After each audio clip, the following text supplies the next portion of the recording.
semuanya. Siap, Bu. Ya, terima kasih saya ucapkan untuk waktunya. Saya bisa memaparkan mengenai topik kita hari ini, yaitu budaya positif.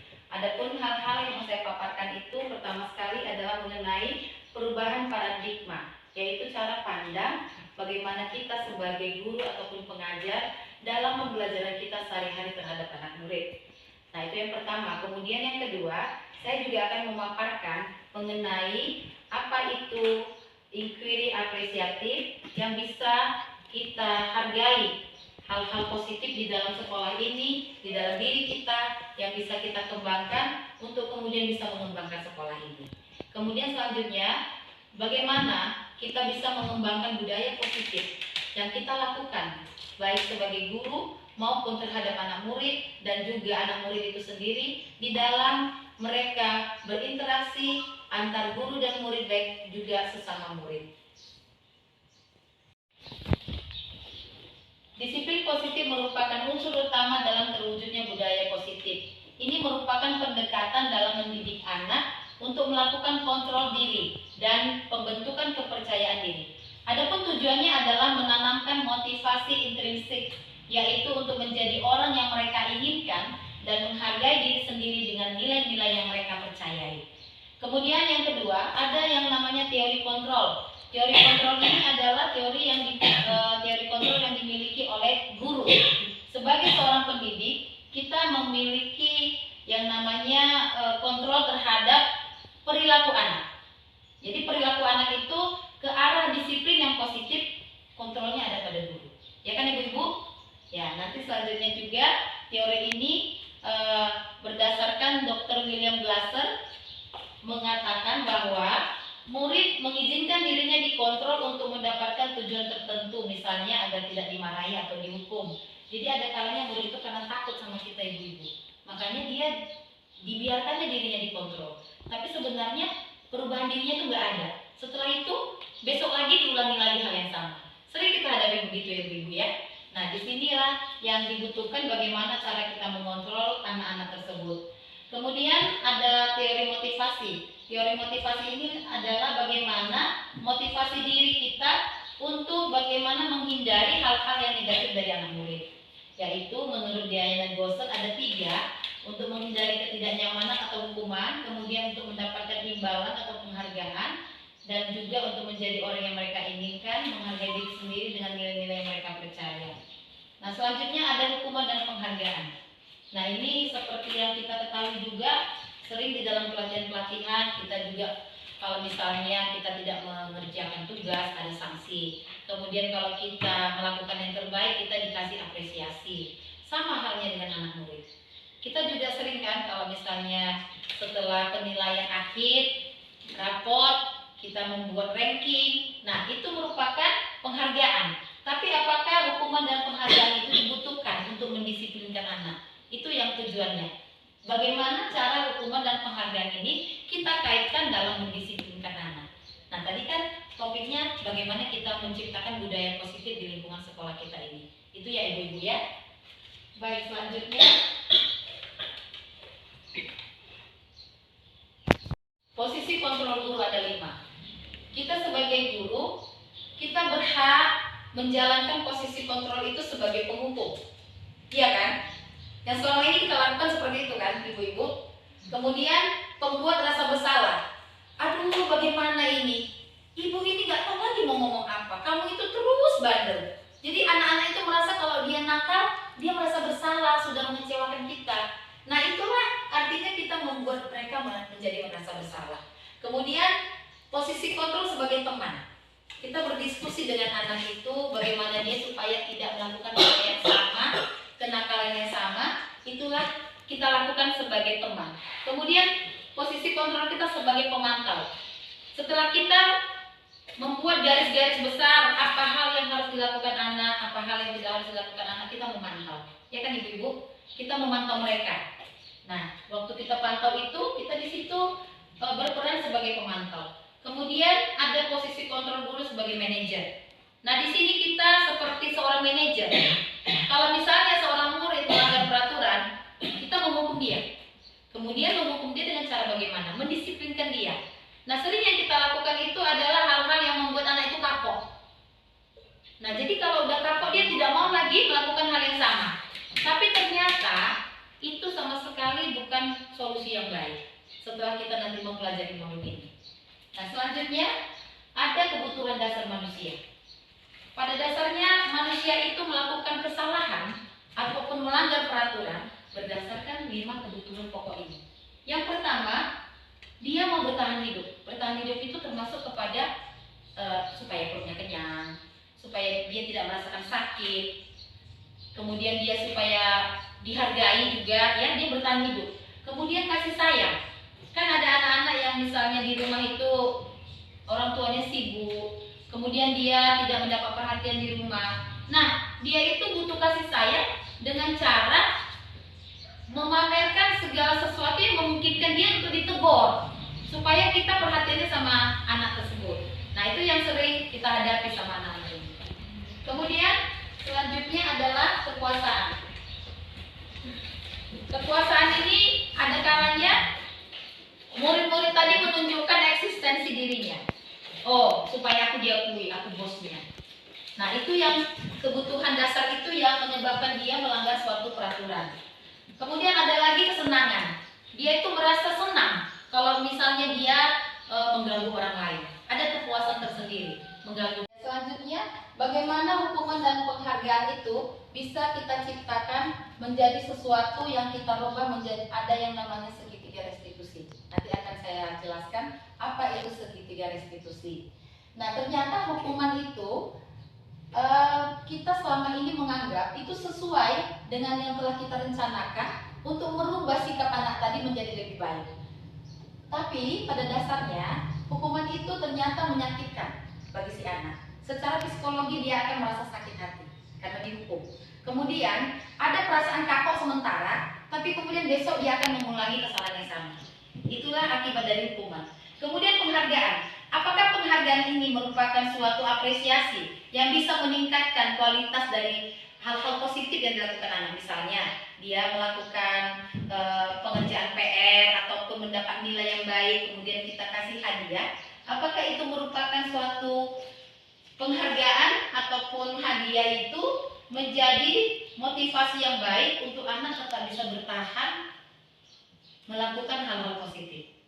Kan ada juga mungkin di sekolah kita ini belum kita ciptakan. Misalnya murid yang paling rapi berpakaian, murid yang paling bersih, ada apresiasi semacam hadiah diberikan. Ternyata setelah mempelajari modul ini, saya juga mendapati bahwa penghargaan yang sebelumnya saya yakini dapat memotivasi seseorang untuk bersikap positif, ternyata mengakibatkan penghukuman dari kreativitas perkembangan seseorang.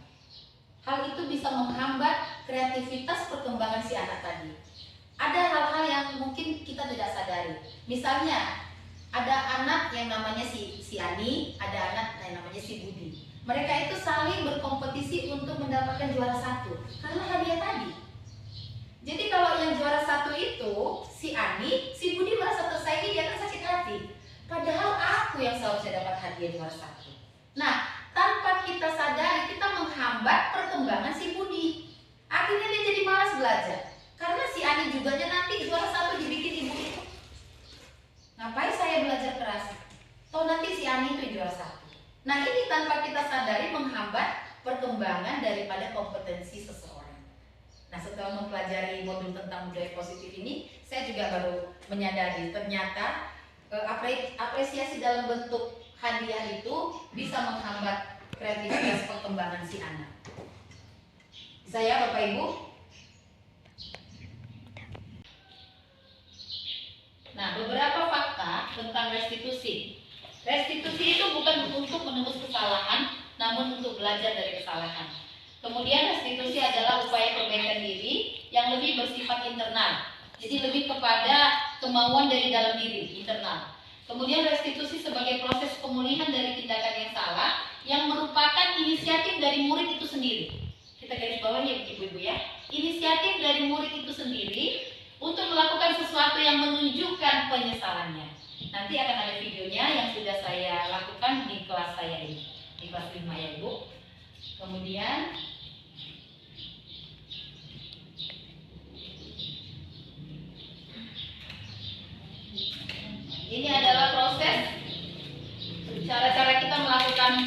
kerja restitusi. Yang pertama adalah kita menstabilkan identitas. Menstabilkan identitas ini adalah kita menanyakan dulu kepada murid yang bersalah ataupun melanggar peraturan. Kemudian kita tanyakan, apakah memang kamu suka berbuat hal seperti itu? Memang kamu mau menjadi orang yang seperti itu ke depannya? Nah, kemudian di dalam dirinya nanti ada suatu pergolakan. Apa iya saya mau seperti itu? Apa iya saya mau nakal? Apa iya saya mau melanggar peraturan? Nah, kemudian setelah kita menstabilkan identitas, langkah kedua adalah validasi tindakan yang salah.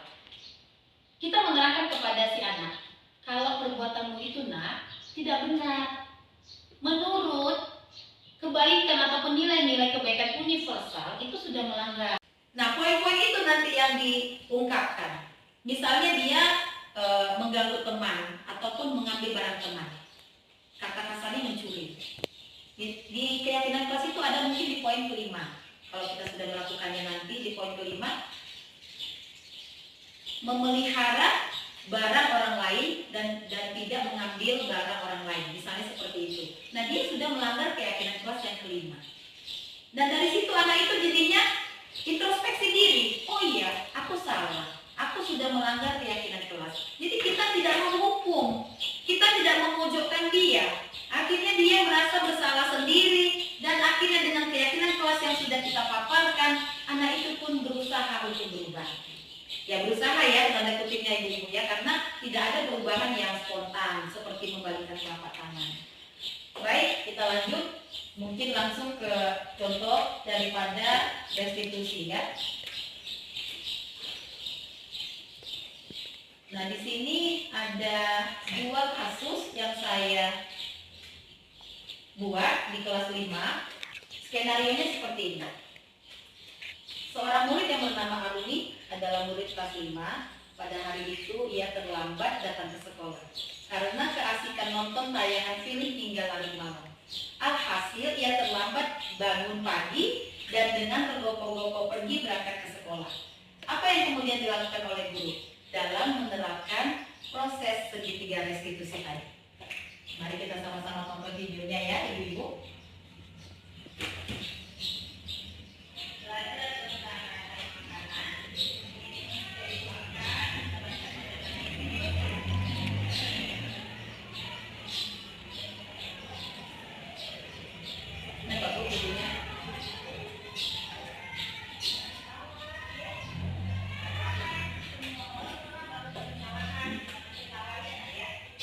Nah, di sini kita tidak mempermalukan si anak. Begitu dia datang terlambat, dipersilakan duduk. Jadi kita tidak menghukum dia. Kita persilakan duduk sehingga keinginannya untuk belajar itu tidak luntur. Dia tidak dipermalukan. Jadi proses belajar mengajar itu tetap berjalan seperti biasa. Walaupun ada anak yang tertawa, jangan tertawa, kita bilang seperti itu. Semua manusia pernah melakukan kesalahan. Jadi kalau ada yang melakukan kesalahan, jangan diketawain ya. Nah, itu bisa kita sampaikan kepada teman-temannya. Baik, kita lanjut. Ya, proses belajar tetap dilaksanakan.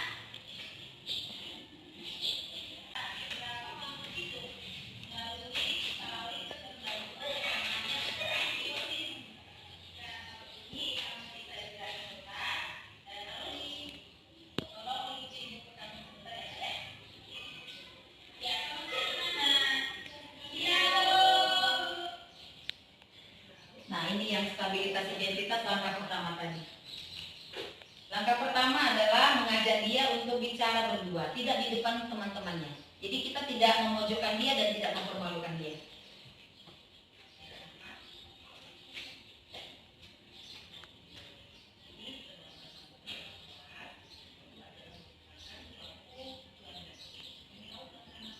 Nah, pelanggaran dari keyakinan kelas. Ini proses kedua, validasi tindakan yang salah.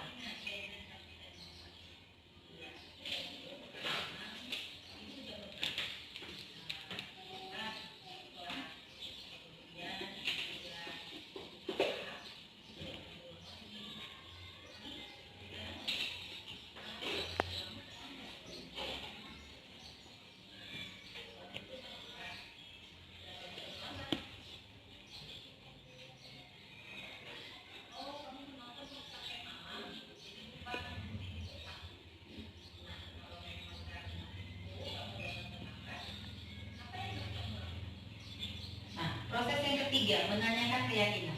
Setelah dia menyadari dia sudah melanggar keyakinan kelas, hal inilah yang kita yakinkan kepada dia, apakah dia mau berubah.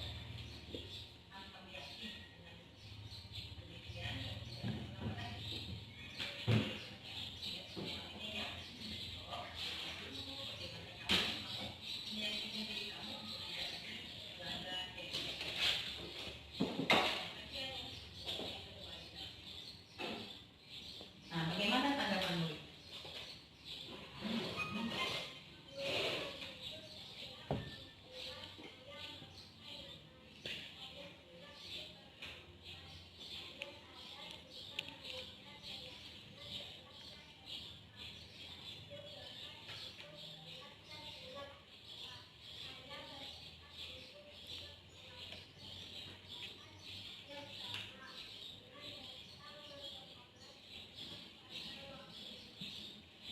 Ya, dari contoh kasus yang pertama, mungkin orang ibu ada pertanyaan.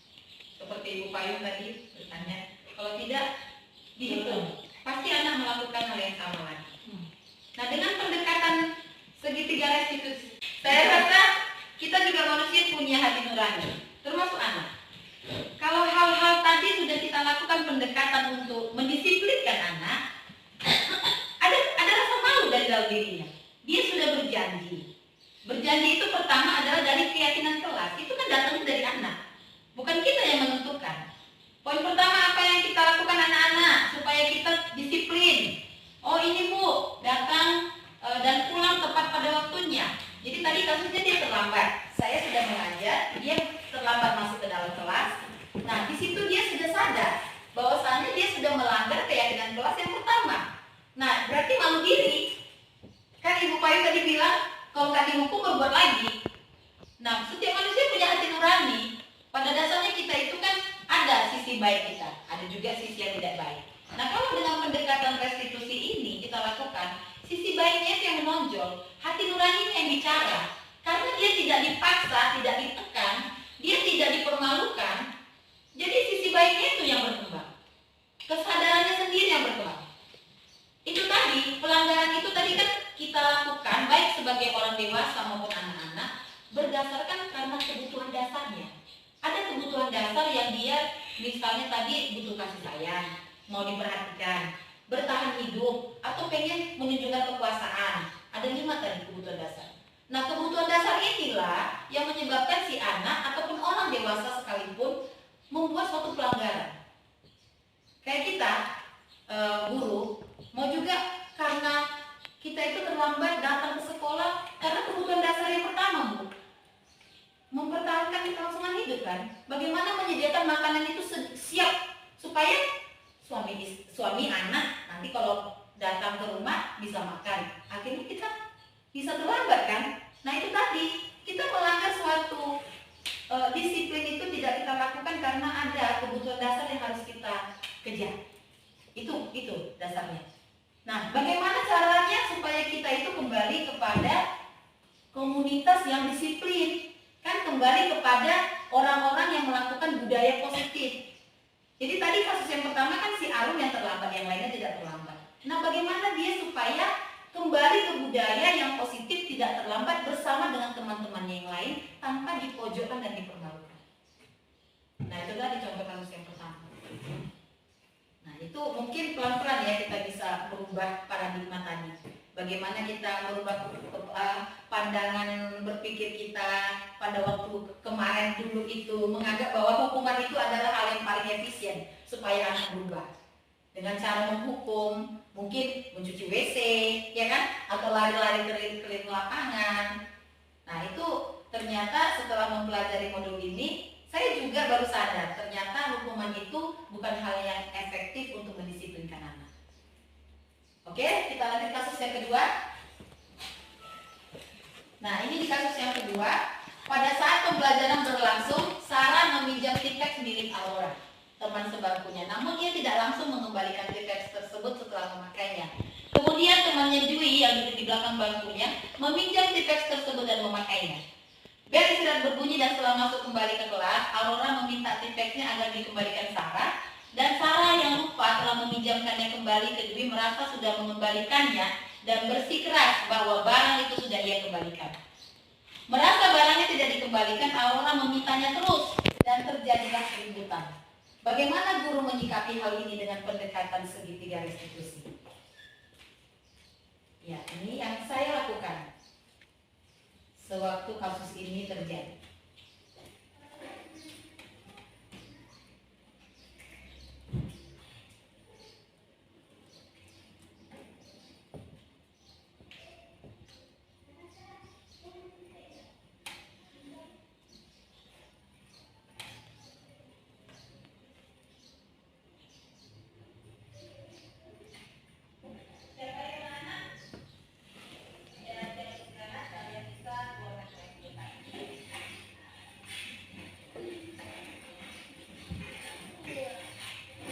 Ini biasa ya ibu terjadi di kelas, dipinjamkan yang meminjamkan lagi, akhirnya barangnya nggak ketahuan di mana.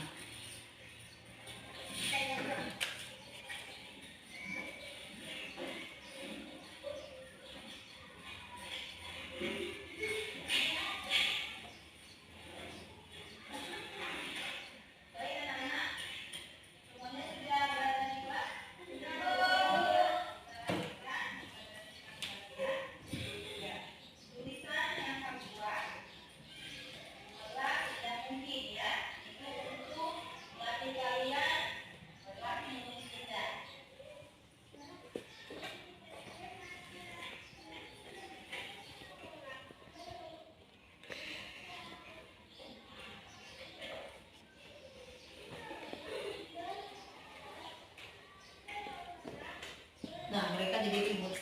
Mana TPS-ku?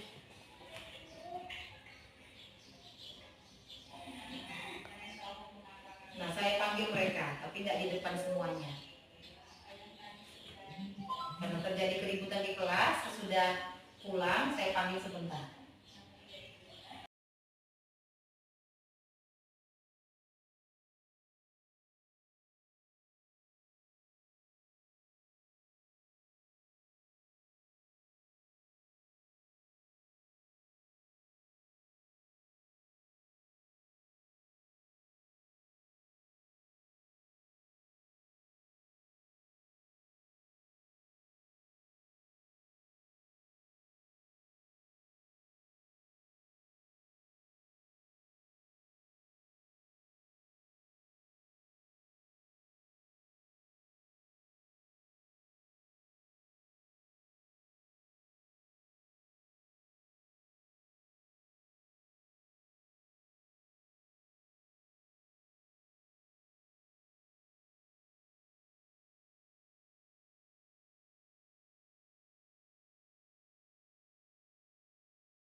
Ya anak,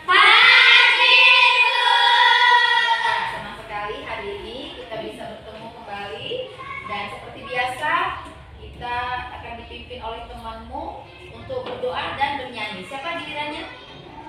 Hari ini silakan maju ke depan.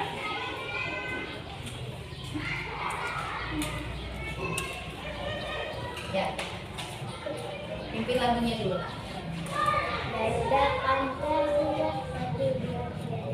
Garda Pancasila, akulah pendukungmu, patriot proklamasi, sedia berkorban untukmu, Pancasila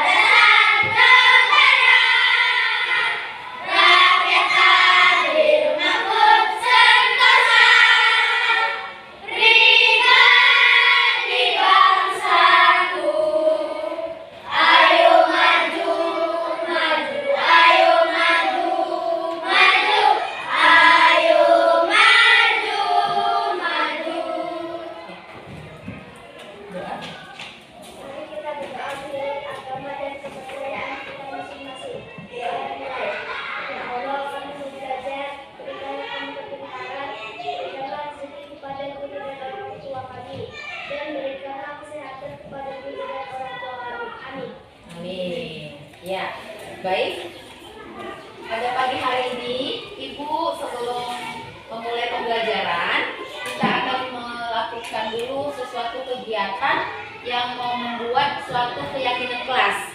Jadi, keyakinan kelas ini kita gunakan untuk kita sama-sama menjaga suasana kelas yang nyaman dan menyenangkan. Bagaimana? Setuju? Setuju. Ya, siapa yang mau membuat suasana kelas ini nyaman dan menyenangkan? Coba angkat tangannya. Semuanya mau? Mau. Ya, turun tangannya. Terima kasih. Jadi nanti kamu akan mengungkapkan ide-ide kamu, apa-apa saja yang harus kita lakukan setiap hari agar kelas kita ini tetap dalam keadaan nyaman dan menyenangkan di saat kita belajar. Sudah paham anak-anak? Nah, kira-kira udah ada nggak di dalam benaknya? Oh, saya mau begini. Saya pengennya teman-teman itu seperti ini kalau di kelas, supaya saya itu merasa nyaman belajarnya. Kemudian tidak ada